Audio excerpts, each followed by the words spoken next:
중국이 혼자 동네에서 놀다가 세계 선수권 대회에 올라갔다고 보면 돼요. 전 세계 성장의 가장 중요한 국가로 된 거죠. 미국이 자기의 패권주의를 유지하려면 중국을 견제할 수밖에 없고 11월에 지금 트럼프가 오냐 바이든이 계속 집권하냐는 아주 중요한 문제입니다. 미국 중 갈등을 오히려 역으로 내가 이용할 수 있는 게 우리 기업한테는 있을까? 있습니다.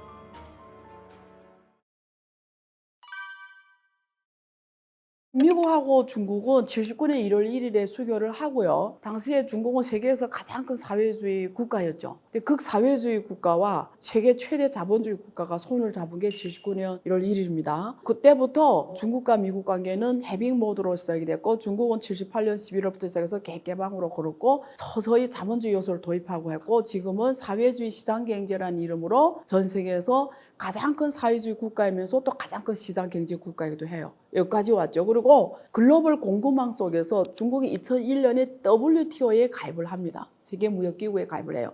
근데 여기에는 미국이 엄청난 도움과 협력이 있었죠. 미국의 암묵적인 지원과 승인과 이런 게 없으면 불가능합니다. 그러니까 어쨌든 그래서 2001년에 WTO에 가입을 하면서 중국이 혼자 동네에서 놀다가 2001년에 WTO 가입하면서 세계 선수권 대회에 올라갔다고 보면 돼요. 선수권에서 마을에서 복싱하다가 세계 선수권 대회에 올라가서 복싱해서 드디어 챔피언이 됐다고 보시면 됩니다. 제조업의 챔피언이. 이 배경에는 다 미국과의 협력이 있었던 거예요. 그래서 2008년에 금융위기 터집니다. 미국 금융위기 터지면서 하면서 미국 경제가 옛날 같지 안 한 거예요. 전 세계에서 차지하는 미국 경제 비중이 과거에 40%에서 지금은 20%대로 떨어졌어요. 대신에 중국 경제가 전 세계에서 차지하는 비중이 지금 전 세계 경제 성장의 30%를 중국이 하거든요. 그러니까 중국이 이제는 전 세계 성장의 가장 중요한 국가로 된 거죠. 그래서 미국이 사실 2008년부터 중국을 견제하기 시작을 했어요. 근데 그게 본격 더 가시화되고 우리 눈에 띄우고 많은 사람이 인지가 된 건 2018년 트럼프 미국 정부 때였지만 사실 오바마 정부 때부터 중국이 이미 화웨이 기업이라든가 미국 기업에 인수나 이런 거 못하게 했거든요. 그러니까 이미 견제가 시작이 됐고 또 중국은 지금 기술 굴기라고 해서 기술까지도 이제 미국을 따라잡을 정도로 반도체만 빼면은 상당 부분 영역에서 이제 오히려 미국을 초월할 정도로 특허 1위 이런 순위로 많은 첨단 영역도 따라왔단 말이에요. 그러니까 지금 남은 게 반도체인데 미국은 어떻게 하나 중국이 반도체 굵기를 막아야 되는 상황이에요. 자기네 패권주의를 유지하고 또 중국 위안화 국제화해서 달러 기초 통화에도 도전을 합니다. 그러니까 달러가 기초 통화된 거는 석유라든지 그 사우디 석유에 매칭시킨 거잖아요. 달러 결제를 석유 결제를 달러 결제로 하면서 기초 통화 힘을 계속 써왔는데 이제는 중국이 이런 석유 공급 국가들, 오펙 국가들 예를 들면 사우디라든지 이란이라든지 이런 나라의 위안화 결제, 석유를 할 때 위안화 결제, 달러 기초 통화에 대해서 도전을 하고 이런 면에서 위협감을 느끼고 또 성장이 미국 대비 훨씬 빠르고 이러다 보니까 또 중국 사람 천성적으로 부지런하고 자본주의에 익숙하고 장사도 잘하고 사업도 잘하고 어쨌든 굉장히 위협을 느끼게 된 거죠. 그래서 지금 견제할 수밖에 없다는 거죠. 그래서 지금 많은 또 제조업 생태계도 전 세계에서 중국이 가장 잘 돼 있어요. 인력도 풍부하고 제조업 생태계도 다 모든 산업이 다 있다고 보면 돼요. 이 말은 쉬운 말로 하면 여러분이 중국 가서 사업한다? 몸만 가도 된다는 얘기예요. 아이디어만 있으면 된다는 거예요. 필요한 건 다 있다는 거예요, 현재. 다른 데가 조달할 필요 없고. 근데 다른 나라는 안 그래요. 그 나라에 가면은 필요한 거는 중국에서 수입해 가야 되는 거예요. 예를 들면 이런 정도라는 거죠. 그러니까 미국이 제조업이 또 공동화가 일어났죠. 그러면서 블루칼라들이 일자리를 다 잃어버렸잖아요. 그래서 트럼프가 고통을 타서 야, 너네 블루칼라들한테 너네 일자리 잃어버린 건 중국 때문이다. 그래서 지금 또 선거철이 오니까 또 중국을 엄청 때리면서 내가 당선되면 60% 관세를 따라해버릴 거야. 막 이러면서 지금 표를 얻어가는 거잖아요. 그래서 중국이라는 이 지금 떠오르는 이 국가를 미국의 입장에서는 견제를 해야 되기 때문에 우리가 지금 미국과 중국과의 관계는 앞으로는 경쟁과 견제가 주 노선이 될 수밖에 없다. 그런데 그렇다고 해서 옛날에 구소련 시대, 소련하고 옛날에 그 나토 중심의 미국이 나토 중심의 이 서방 세계와 사회주의 진영이 나눠져서 우리가 냉전이라고 하죠. 아예 안 놀고 서로 대성관도 안 설치하고 수교도 안 하고 이런 정도는 아니다. 그래서 시진핑 주석이 그런 이야기를 한 적이 있어요. 중국과 미국과의 관계는 좋아도 그냥 그 정도고 나빠도 그냥 그 정도다. 이렇게 말한 적이 있어요. 근데 왜 그런가? 나빠도 더 나빠질 수가 없는 게 아직도 두 나라는 글로벌 공급 속에서 가장 중요한 두 국가예요. 글로벌 세계 경제가 돌아가려면 이 두 나라가 완전히 안 놀면 돌아갈 수가 없어요. 그 정도로 세계 경제는 이미 서로 몸이 이렇게 한 몸이 됐어요. 그렇기 때문에 어떤 대통령이 올라와서 안 해! 이래서 그 갈라질 수 있는 경제 체계가 아니기 때문에 시진핑 주석이 그렇게 얘기하는 거예요. 나빠도 우리가 그 당시 상상 이상으로 나빠지지는 않고 그렇다고 아주 좋아질 수 있냐? 과거 개개방 거치면서 미국하고 중국처럼 서로 윈윈하는 그 정도로 갈 수 있냐? 또 그것도 아니라는 거죠. 왜? 앞에서 말씀드린 대로 중국이 이제는 상당 부분 올라왔기 때문에 미국이 자기의 패권주의를 유지하려면 중국을 견제할 수밖에 없고 어떻게 하나 못 가게 할 수밖에 없는 상황이기 때문에 그래서 제가 미중 간의 관계를 제가 정리할 때 미국과 중국의 관계는 량전이다. 그러니까 양전, 한국어로 양전, 영어로 냉전은 cold war라고 해요. 영어로 cold war. 근데 량전은 cool war. 쿨하다, 시원하다. 영어로 cool war. 그래서 열전은 전쟁입니다. 군사 전쟁하는 거 지금 대만 이슈가 있죠. 어쨌든 근데 제가 말한 거는 열전도 냉전도 아닌 쿨워다 양전이다. 경쟁하되 또 협력할 때도 있다. 여러 가지로. 미국하고 중국과의 관계는 양전이다. 네, 양전이라는 거는 경쟁도 하고 견제도 하고 패권 싸움도 하고 하지만 또 협력할 때는 해야 된다. 예를 들면 이스라엘과 하마스 전쟁에서 사실은 미국이 지금 이스라엘 편에 서서 어쨌든 하고 있지만 이 전쟁에서는 중국 협력이 필수입니다. 왜? 이란이 있기 때문에. 그리고 지금 우크라이나와 러시아 전쟁 있잖아요. 이런 굵직굵직한 국제 문제에서 사실은 미국은 중국의 협력이 필요해요. 또 북한 이슈라든지 이런 면에서 그래서 여러 가지로 또 친환경 문제, 탄소 중립 문제 이런 데 협력할 수밖에 없고요. 글로벌 빈곤 문제 이런 또 어떤 이런 테러 문제 등등에서 협력할 수밖에 없습니다. 그래서 우리 너무 그렇게 극단적으로 문제를 볼 필요는 없고 우리가 항상 변증법적으로 변하는 시각으로 안 변하는 본질을 볼 줄 알아야 된다. 이렇게 보시면 되겠습니다. 올해 가장 중요한 선거가 있어요. 뭐 한국인들 입장에서는 4월에 지금 총선이 있잖아요. 가장 중요하고요. 1월 13일부터 대만 선거, 대만 총선 선거와 그리고 11월에 미국의 대선 선거는 동북아, 이 한반도가 있는 이 동북아 정세를 규정하는 가장 중요한 선거예요. 그래서 중요하다라는 건데요. 11월에 지금 트럼프가 오냐, 바이든이 계속 집권하냐는 아주 중요한 문제입니다. 트럼프가 지금 오면 하는 말들이 있어요. 이 사람은 투표를 끌어오려고 발언을 강경하게 하는 스타일이에요. 전략입니다. 그래서 이번에 자기가 대통령이 되면 관세를 자기 집권 기간 24% 때렸는데 지금 60%를 때리겠대요. 말도 안 되는 어떻게 보면 정말 이게 황당한데 어쨌든 60% 때릴 사람이에요. 그 사람은 솔직히. 그래서 그렇게 하겠다 하고 또 지금 나토는 뭐 필요 없다 뭐 이런 식으로 동맹국에 대한 가치를 안 줘요. 그러면 지금 바이든은 트럼프와 가장 다른 게 뭐냐면 동맹국에 대한 가치를 엄청 높이게 주잖아요. 그래서 이런 문제에 대해서 동맹국 가치가 있나 중국 견제에 서 동맹국을 앞세워서 하는데 트럼프는 그냥 시장 원리로 하겠다는 거예요. 누가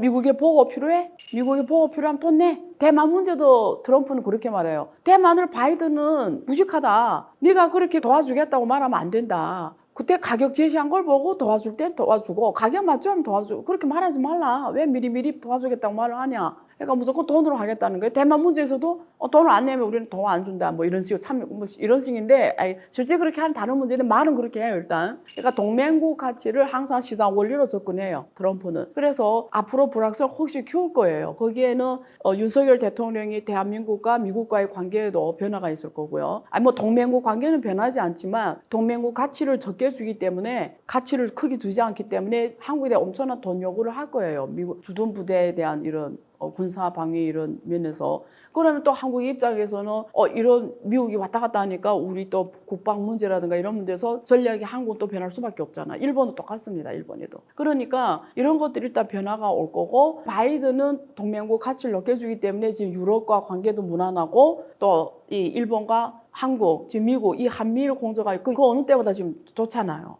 그러니까 이런 것들이 만약에 바이든이 계속 집권한 변화가 없는데 트럼프가 오면은 한미일 공조부터 바로 지금 문제가 생길 거고 변화가 가격이 안 맞으면 안 한다 이거예요. 그러니까 나토도 그냥 중국 입장에서 어떻게 했어요? 나토가 만약에 미국이 참여를 안 하면 만약에 그런 식으로 가버리면 중국 너무 땡겨하겠죠. 모아서 맞는 거랑 한 사람하고 싸운 거는 다른 게임이잖아요. 그러면 또 긍정적이죠. 근데 관세를 60% 때리겠다. 또 막 대만 문제를 또 더 크게 건드릴 수 있어요. 트럼프는. 사실은 바이든은 본질적으로 중국하고 너무 큰 충돌이 일어나는 걸 원하지 않을 수도 있어요. 왜냐면 오히려 바이든은 사실 좀 어떻게 보면 본질은 친중 경향이 더 심해요. 왜냐면 뭐 친중이나 표현이 조금 오해 소지는 있어요. 근데 굳이 제가 말하는 거는 트럼프하고 바이든을 비교했을 때를 말하는 거예요. 입으로 말하는 건 마음은 다릅니다. 근데 이렇게 좀 굳이 둘 중에 따지면 바이든은 사실은 중국과 너무 큰 열전, 뭐 격돌 이런 거를 피하려고 하는 게 좀 있어요. 그것도 이렇게 상황별로. 그 또 격돌한다 해도 동맹국을 앞세우려고 해요. 그리고 바이든은. 근데 트럼프는 1대1로 하는 스타일이잖아요. 근데 어쨌든 그런 면에서 중국에 유리하겠지만 또 관세 때린다든가 혹은 또 대만을 이슈를 엄청 크게 곁들여서 중국이 마지노선을 건드릴 수도 있잖아요. 중국은 대만이 마지노선입니다. 그래서 그런 어떤 판단 착오가 발생해서 대만에서의 어떤 열전이 일어날 확률을 키울 수도 있다. 서로 간에 판단 오류를 할 수가 있는 거예요. 전쟁이라는 거는 누구도 원하지 않아요. 근데 어떤 판단 미스가 전쟁을 불러올 수는 있어요. 그런 것들이 또 한반도에 엄청 영향을 미치고 당연히 중국 경제는 다 연해 지역이 60% 이상이 GDP 60% 이상이 돼 있어요. 거기에 만약에 대만이 근문도는 바로 중국 복건성 옆에 있어요. 헤엄쳐 갈 수 있을 정도로. 얼마나 코앞에 있는 거잖아요. 얼마나 이 대만 문제가 중요합니까? 그러니까 이러한 것들이 중국에는 엄청난 불확실성을 키워주는 거예요. 그럼 기업들이 중국에서의 비즈니스 대만에서의 비즈니스, 기업들의 측면에서는 불확성이 커지기 때문에 이왕이면 이런 지역을 피하자 이렇게 되는 거죠. 그래 중국에 대한 투자라든지 대만에 대한 투자라든지 이런 거 영향을 받겠죠. 불확성이 큰다는 거는 리스크가 커진다는 거예요. 근데 이게 중국만 그런 게 아니고 동북아 전체 불확성을 키워요. 그러면 다 리스크 같이 올라가고 동북아에 있는 기업들의 경영 환경이 악화되고 경영 비용이 올라가죠. 모든 비용이 올라가 버려요. 그러니까 그런 면에서 앞으로 근데 바이든이 이미 4년을 지금 해왔잖아요. 어느 정도 이제는 그런 게 있잖아요. 근데 바이든하고 미국이 대중 견제는 똑같습니다. 기조는 방법론이 조금씩 다른 거죠. 근데 둘이 똑같아요. 중국을 견제하고 바이든은 동맹국을 앞세워서 무리로 때리는 거고 트럼프는 조건이 가격 제시가 맞아야 뭘 한다라는 거고 때려도 내가 혼자 때리고 내가 최대 이익을 뺏어오겠다 뭐 이런 주의고 그래서 상황별로 좀 다릅니다만 그래서 어떤 판단 미스 어떤 그런 순간에 이런 리스크가 더 커졌다 이렇게 보시면 되겠습니다.